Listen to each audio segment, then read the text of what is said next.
তেলাপোকা ছাড়পোকার ভয় আর নয়, তাহলে জেনে নিন গুরুত্বপূর্ণ টিপস। 2 কাপ ঘন দুধ, সাথে 3 টেবিল চামচ বাটার দিন, সাথে ব্লেন্ড করে নিন, তাহলে ঘন ক্রিম হয়ে যাবে। চিনি, কফি, হরলিক্স যদি জমে যায় তাহলে ওই বয়ামগুলোতে কমলার খোসা রেখে দিতে পারেন, তখন আর জমাট বাঁধবে না।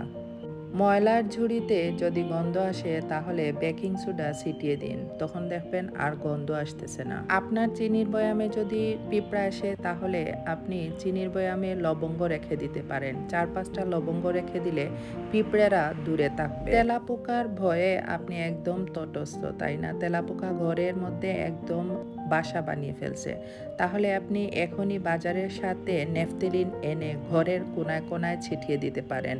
হতে পারে বাথরুম কিংবা আপনার বাসার ক্যাবিনেটগুলোতে, প্রত্যেক জায়গায় আপনি ছিটিয়ে দিন। তারপর আপনার থুসোকেও ছিটিয়ে দিন, দেখবেন আপনার ছাড়পোকা থেকে মুক্তি আসবে। ডিপ ফ্রিজ যখন অনেক বেশি বরফ জমে যায় তখন কি করবেন? তখন একটা মগে পানি নিয়ে লবণ দিয়ে দিবেন, আর তারপর ওই পানিটা, ফ্রিজটা বন্ধ করে পানিটা ছেড়ে দিবেন। তারপর দেখবেন আস্তে আস্তে করে বরফটা গলে যাচ্ছে এবং আপনার ফ্রিজ ক্লিন করতে খুব সুবিধা হবে।